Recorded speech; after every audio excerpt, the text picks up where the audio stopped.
আমাদের সীমান্তবর্তী এলাকা রত্নীবাড়ি বিজিবি বিওপি ক্যাম্প এবং ঘাগড়া বিওপি ক্যাম্প থেকে ভারত থেকে পোস্টিং করা বাংলাদেশি নাগরিক মোট 18 আর 26 জনকে আমাদের থানায় নিয়ে আসা হয়েছে।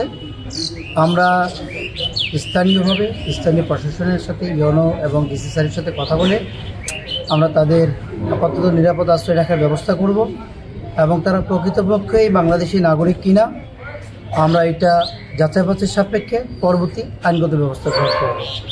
যে 26 জন এসেছে এর মধ্যে 9 জন শিশু, 9 জন নারী এবং 8 জন পুরুষ আছে। বসুন্ধরা ডায়াপেন্ট এখন আরও উন্নত। এই hot air through top sheet দ্রুত শোষণ করে সোনামণিকে দেয় কোমল অনুভূতি। আমরা তাদের স্বাস্থ্যগত দিক বিবেচনা করছি এবং তাদের সকল প্রকার নিরাপত্তা ও থাকা খাওয়ার সুব্যবস্থা করার চেষ্টা করছি। ইনশাল্লাহ আমরা আমাদের সামর্থ্য মতো পঞ্চগড় জেলা প্রশাসন এবং পুলিশের সামর্থ্য মতো আমরা তাদের টেক কেয়ার করার চেষ্টা করব এবং যত দ্রুত সম্ভব তাদের নিকট আত্মীয় স্বজনদের সাথে যোগাযোগ করে তাদেরকে নিরাপদে তাদের নিজ নিজ বাড়িতে পৌঁছানোর ব্যবস্থা করব।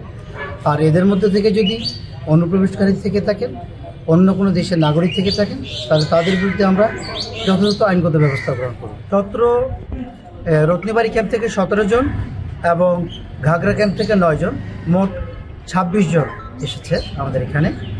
আমরা এর মধ্যে 8 জন পুরুষ, 9 জন নারী এবং 9 জন শিশু রয়েছে।